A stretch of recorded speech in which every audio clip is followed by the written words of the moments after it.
The Four Pillars of Islam by Hassan Ali Nadvi.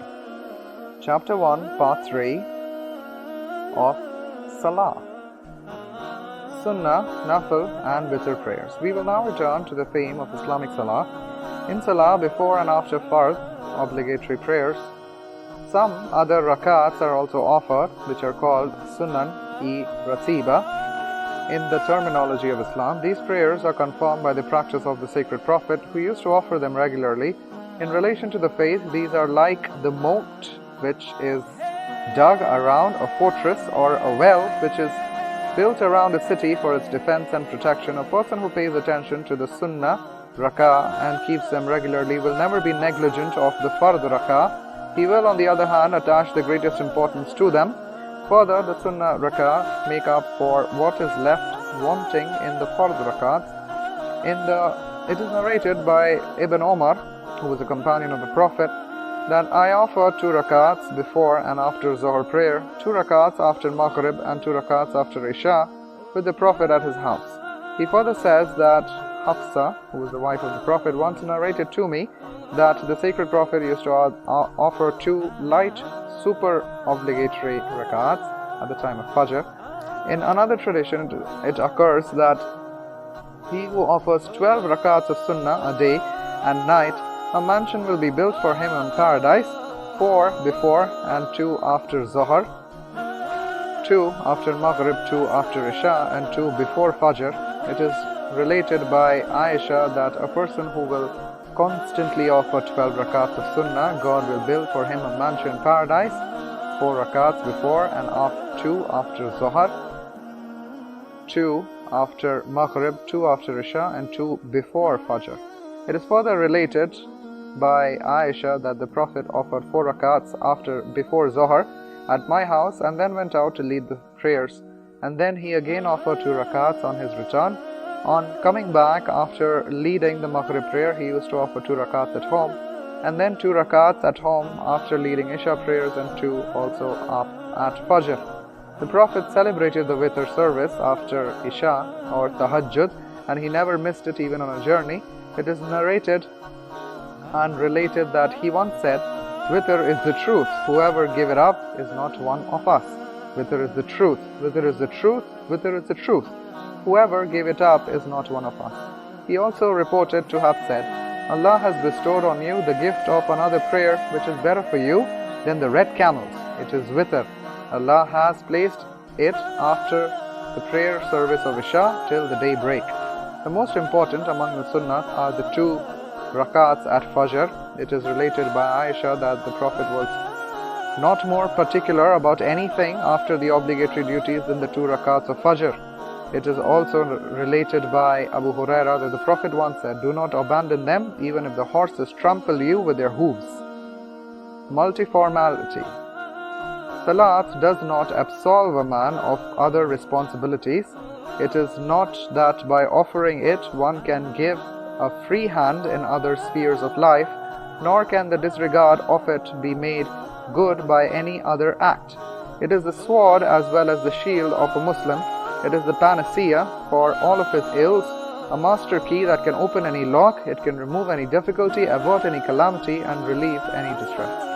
There is thus a separate salah for every need or adverse situation, such as fear, drought, and solar eclipse, for seeking divine help and inspiration in taking a decision, for the fulfillment of any requirement or want, or for getting ready for death or martyrdom. The conduct of the pious precursors. A Muslim is obliged to consider Salah to be his friend, companion, and helper, to knock at the doors of divine mercy through it whenever an ill wind blows or things threaten to go against him, and not to leave it till his petition is granted. The holy companions and pious precursors looked upon it in the same spirit. They took the greatest pride in it and put the greatest reliance on it than a soldier does on his sword, a rich man on his wealth, or a child on his whimper. The Salah had become a part of their existence, a second nature which came automatically to them. Whenever they were confronted with a vexing problem or a distressing situation developed, they hurried to the Salah and sought refuge in it. Such has been the way of the Imams. the spiritualists, the holy men and reformers of Islam, and Muslims during the entire course of history. It is said about Shaykh al-Islam ibn Taymiyyah that when he was caught in a predicament and could not make up his mind, he would go into a secluded mosque and offer the Salah and place his forehead on the ground and remain in that state for a long time, crying with the greatest depth of feeling, "O teacher, O preceptor of Ibrahim alayhi salam, teach this science to me also." Ibn Taymiyyah used to derive so much satisfaction from the thought that he was a beggar at the door of the Almighty, and that it was the calling and the invocation of his ancestors which had been handed down to him through the generations. Sometimes he also recited the following verse during his time at the mosque, quote, "I am a beggar I am. So were my ancestors beggars at your door." The Tahajjud prayer. The prayer of Tahajjud is characteristically beneficial in the development of spiritual endurance and for leading warmth and awareness to the heart. The Quran has commended it again and again to the believers, and the laudatory manner in which it speaks of those who offer it denotes that there is no less importance than a fard prayer. The Prophet used to say it in all circumstances. A number of Muslim scholars have, on the basis of his expressed view that it was an obligatory prayer, as it says in the Quran, quote, "O you wrapped in thy raiment," that is, in a cloth, "keep vigil the night long in prayer, save a little, a half thereof, or abate a little thereof, or add a little thereto, and recite the Quran in measure, for soon we shall send down to you a weighty message. Truly, the rising by night is most potent by governing the soul, and most suitable for framing the word of prayer and praise. O, you have by day a chain of business, so remember the name of your Lord and devote yourself with complete devotion. Lord of the East and the West, there is no God except Him, so choose you Him alone for your defense," as is said in the Quran. Another ayat in the Quran, "Some part of the night awoke for it," that is Tahajjud, "a largesse for you. It may be that your Lord will raise you to a praised estate," unquote. The sacred prophet had a special fondness for Tahajjud. It was during this prayer that his feet used to swell up due to long stretches of standing. It is related by Mughira bin Shu'bah that the Prophet remained standing for such a long time in the Salah of Tahajjud that his feet swelled. It was said to him, "Allah has forgiven all your sins of the past as well as the future. Why then you should exert yourself so excessively in prayers?" The Prophet replied, "Should I not be a grateful bondsman?" Similarly, Aisha relates that once the Prophet spent a whole night over a single verse of the Quran. Those who are familiar with the details of the lives of the holy companions and have a good grasp on the traditions, Islamic history and biography of the Prophet will be knowing how zealously vigilant the companions were in the observance of Tahajjud. It had become a distinguishing feature of their program of life, so much so that in the court of Emperor Heraclius it was said to them that they were worshippers at night and horsemen by the day. Writes Imam Hassan al-Basri, "Then who could be knowing more than the holy companions? When the call of truth came to the believers, they affirmed it wholeheartedly, and the conviction of it sank into the depths of their soul. Not only did their hearts, but their bodies, minds, and eyes also bowed in submission. By God, if you had seen them, you would have thought that they were a people who had beheld everything with their own eyes.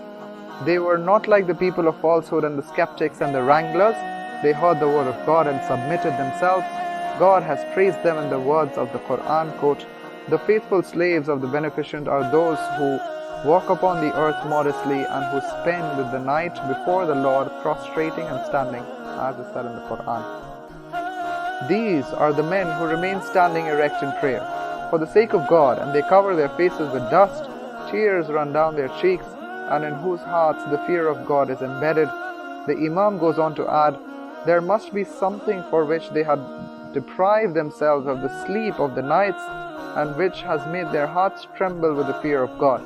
The Salah of Tahajjud had become a regular practice and distinguishing mark of all virtuous and godly men, scholars, crusaders, reformers and preachers. They obtained the energy, or in other words, the fuel of the whole day's work for this sublime form of night watchman. One who had not seen them at their devotion in the dark and silent hours on the night when the world was asleep would never know from where did they get their strength and enthusiasm come, and what held the secret of their almost superhuman capacity to endure cheerfully day in and day out the privations and hardships of religious preachings and endeavors. Even the ulama, whom some misguided critics describe as ulama-e-zahir and lay the charge of rigidity and sternness at their door, were in the habit of celebrating the praises of Allah, remembering His names, and saying the Salah of Tahajjud regularly at night.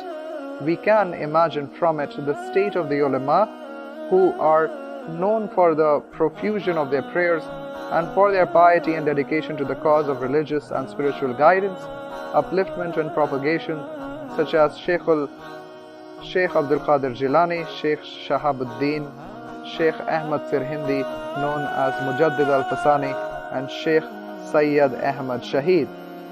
Allama Ibn Qayyim has furnished the following testament about his mentor, Ibn Taymiyyah. Quote, once Shaykh al-Islam, after completing Salah of Fajr, sat for zikr till it was midday. He then turned towards me and remarked, this was my breakfast. If I did not take this nourishment, I will be weak and I will become listless. The same was true of Allama Ibn Qayyim himself. It has been observed by Ibn Kathir that as far as I know, there is no one at present who can be said to be more devout than him. He had his own way of offering the Salah. He said very long prayers and spent a long time in ruku and sajda. Many of his friends did not approve of it, but he did not care. Allama Ibn Rajab writes about Ibn Qayyim that he had reached the limit in worship, in celebration of Tahajjud and in prolongation of Salah. He had a special aptitude for zikr and repentance. He lived in a world of his own as far as giving expression to one's humbleness and throwing oneself at the divine doorstep, begging and beseeching were concerned. I have not seen the likes of him in these matters. Still more strange is the case of Ibn Jawzi, who was supposed to be a front-rank critic of Puritanism. Of him, his grandson Abul Muzaffar writes, quote, he used to complete a recitation of the Quran in 7 days. Ibn Najjar says that he had been blessed with the ample share of wholesomeness of nature, the love for hymning the praises of God and supplication. According to another writer, he was regular in the Tahajjud and never missed the zikr. All the spiritual leaders, mentors, scholars, reformers who had been of some service to the Ummah of Muslims morally and religiously, and whose deeds and literary endeavors had been rewarded by God with popularity and reminiscence, have maintained the same standards of devoutness and worshipfulness. They were all devoted worshippers of God, spending their nights in prayers and getting up very early in the morning to glorify His name. During the bygone days, these values were cherished by the Ummah, and even now they are the guideposts. Awareness has not ever been born out of negligence, nor life out of death, nor refinement out of vulgarity, nor movement out of stagnation, and nor shall it ever be so. As is said in the Quran, that was the way of Allah in the case of those who passed away of old. You will not find for the way of Allah aught of power to change. Unquote. The fruits. The place, the regular celebration of Salah in the form as well as spirit, the inclination for worship and profusion of prayers occupy in the spiritual conditioning of man, in purification of his soul, and in the forging of a link with the celestial world is not equaled by any other act. As the tradition of the Holy Prophet reads, quote, you will see the Lord as you are seeing it, clearly and without the shadow of doubt. So if you can manage it, be careful not to miss the Salah which falls before the rising and before the setting of the sun. The Prophet is then reported to have recited the following verse of the Quran, quote, celebrate the praise of your Lord, the rising of the sun and the going down thereof, unquote. It is related by Abu Hurairah that the Prophet once said to Bilal at the time of Fajr, quote, "Tell me about your act from which you expect the most in your Islam, for I have heard the sound of your footsteps in heaven," unquote. He said, "I have done nothing," that Bilal said, "which could give me hope except that I perform wudu in any part of the day or night, and I try to offer as much salah with it as I can." Prayers, both obligatory and optional, are extremely efficacious in the promotion of the love of God and for the earning of divine mercy and benediction. The holy companion who approached the Prophet with the request that he may be blessed with his companionship in the garden of eternal bliss was thus advised to devote as much of his time as he could to prostration and prayers. It is related by an attendant of the sacred Prophet, Abu Faras Rabi'a ibn Khoyeb al-Salami, that, quote, "I used to attend on the Prophet in the night and look after his wudu and other needs. One day the Prophet told me to ask for something, and I said that I wanted his companionship in heaven. The Prophet thereupon remarked, 'Then help me with abundance in prostration.'"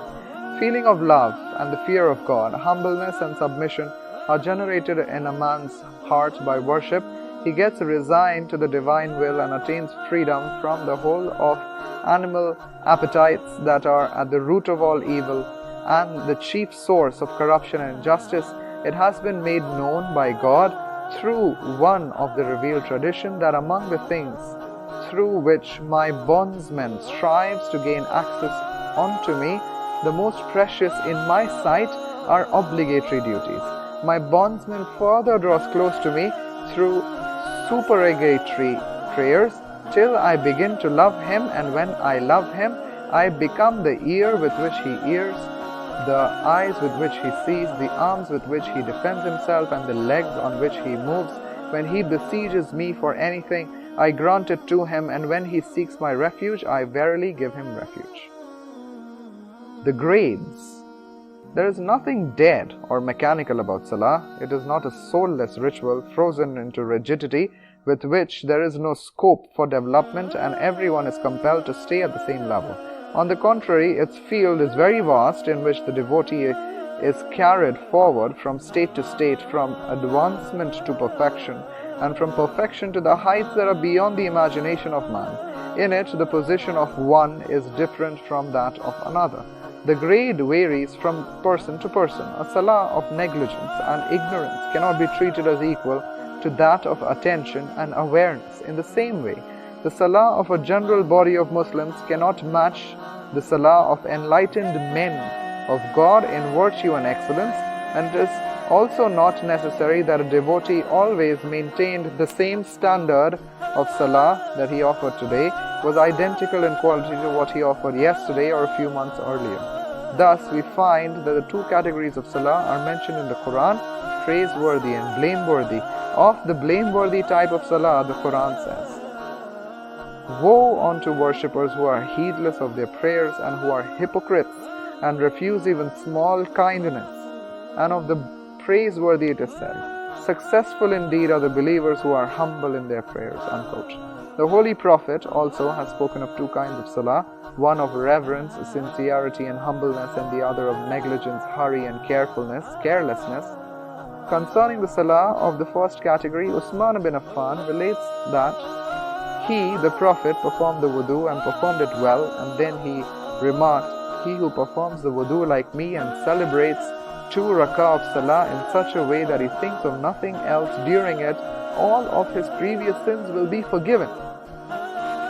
It is related by Hazrat Uqba ibn Amir that the Prophet once asked, quote, "Paradise becomes a bright star of a Muslim who performs the wudu properly and then stands up and offers 2 rak'ah of salah and remains attentive in it, both with his face and with his heart." About the salah of the other kind, it is related by Ammar bin Yasir that once he heard the Prophet saying, "A person completes his salah and yet only 1/10 or sometimes 1/9, 1/8, 1/7, 1/6, 1/5, 1/4, 1/3 or 1/2 of it comes into his account." It is again related that the Prophet once said, "The worst of men is one who steals his salah." The Holy Prophet was asked by the companions, O Prophet of God, how can a person steal his own salah? The Prophet replied, he who performs wudu properly nor sajda. He does not even perform wudu or sajda properly. It is related by Anas bin Malik that the Prophet once said, quote, he is a hypocrite who keeps on looking at the sun till it turns pale and comes between the two horns of the devil, and then gets up hurriedly, offers up 4 rakats of salah like a hen pecking at the grain, in which the remembrance of God is only nominal. In salah, the grades of the devotees are different. The salah of one devotee cannot be judged by the salah of another. The salah of the sacred Prophet was the highest order, higher, superior, and more perfect than anyone else, and it is also held the greatest weight in the scale of God. Closest to this salah is the salah of Abu Bakr. It was for this reason that Abu Bakr was commanded by the Holy Prophet during his last illness to lead the prayer service in his place, though Aisha had suggested the name of Umar ibn Khattab, but the Prophet insisted on it and it was done. Therefore, there is no better measuring yard of one's place and position in Islam than salah. The quality of a person's prayers tells more about his inner state than anything else. Thus, all the outstanding personalities of Islam, whose names are still cherished in history, have attained that lofty position and immortality by paying the greatest attention to salah and carrying it to the highest stage of perfection, which in the Islamic parlance is referred to ihsan. After the passing away of the Prophet, like the sun, the rays of prophecy and apostleship fell on every nook and corner of the world, lending light and warmth to the hearts everywhere. Consequently, the bond between Lord and his bondsmen used to be established quickly and readily over vast areas of land and in large segments of humanity, and those of whom was his favor rose from the depths of darkness and ignorance to the heights of knowledge and enlightenment and devotion. The luminous order of the divine apostles continued to operate in the world till after a brief interruption, Prophet Muhammad was raised up. Among all the apostles of God, in Prophet Muhammad we have the ideal personality, and the scope of his message was universal. There was a touch of alchemy about his company. Lives of those who had been in contact with him were transformed all of a sudden. Bitterness, rancor, hostility gave place to unity, friendship, affection, and defiance of God and of submission and obedience to God. In his company, people felt an electric current was running through them, and in the twinkling of an eye they emerged from the state of uncertainty and speculation to attain the goal of faith and assurance. His presence among his followers was the greatest means of attaining God realization, but in the divine scheme of things, even a hallowed life like his was not to be eternal. The Holy Prophet too had to depart from the world on an appointed day. As is said in the Quran, Muhammad is but a messenger, and messengers like of whom have passed away before him. Through him Allah brought his faith to perfection and his favor to completion. As is said in another verse of the Quran, this day I have perfected your religion for you and completed my favor unto you, and have chosen for you as religion al-Islam. Unquote. With the rising up of him and the glorious order of the apostles was terminated. As is said in the Quran, Muhammad is not a father of any man amongst you, but he is a messenger of Allah and the seal of the prophets. Unquote. With the passing away of the sacred prophet, the link that has been established between earth and the celestial world for the new revelations was broken, but it was necessary that the relationship between man and his creator was maintained so that the process of fulfillment of his destiny could go on uninterrupted. In order to fulfill his needs and to enable the Muslims to function as deputy or representatives of the Prophet after him, two things were granted to it: the eternal book, that is the Quran, whose freshness never fades, whose wonders never cease, and the Salah, which also, like the Quran, is full of vitality and unequaled in the Sharia for forging a link with God and gaining access to Him.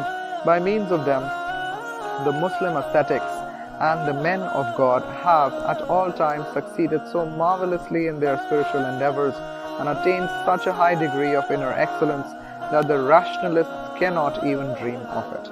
Their number in this legion, these two things are in the nature and exemplar of life for the Ummah, which impart not only active strength or energy but also serenity and true spirituality. Thanks to them, the Ummah does not at all stand in need of new apostleship, and it has been possible for it consistently to maintain the same living contact with the Almighty and draw moral and spiritual sustenance from it as during the lifetime of the sacred Prophet.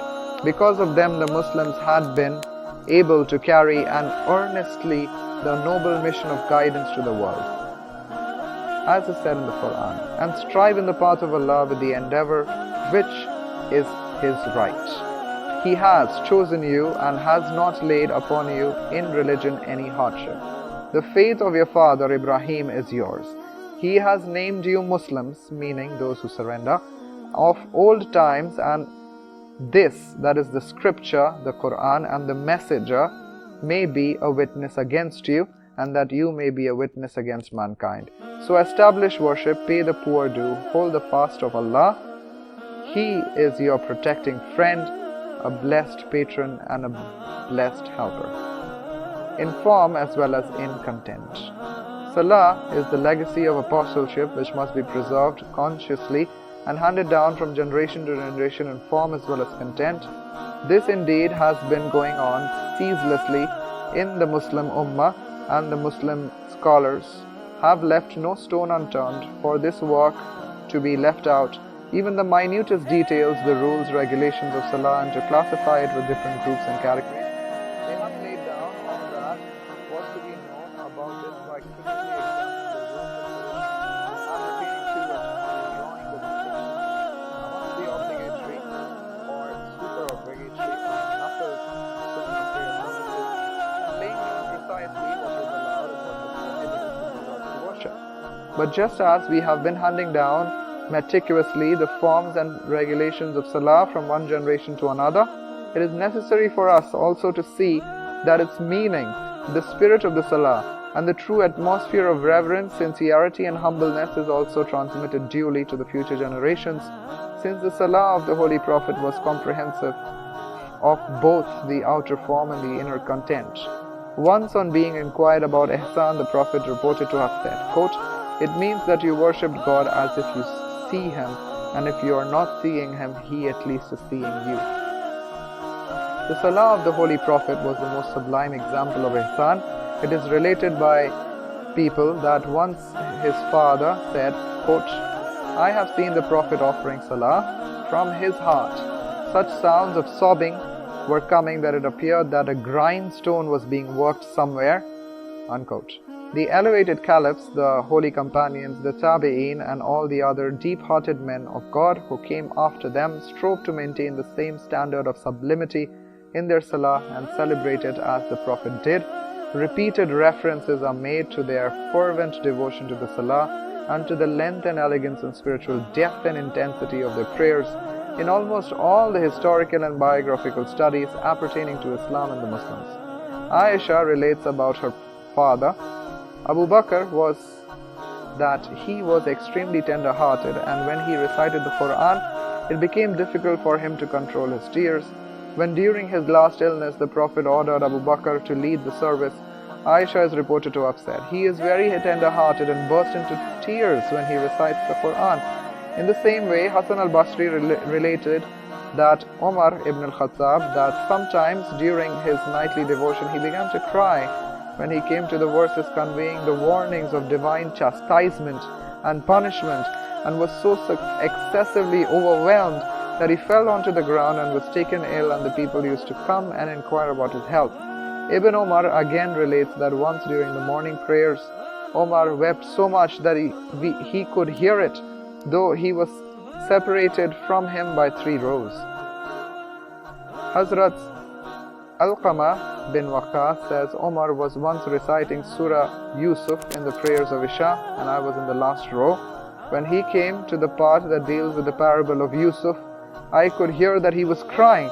It is further related by Abdullah bin Shahadat that once he heard him crying from the last row. At that time he was reciting the verse, I reveal my distress and anguish only to Allah. The duty of Muslim teachers and reformers. It is the duty of the Muslim scholars particularly and those who are engaged in the task of moral and religious correction and reform to take care not to lose this priceless heritage.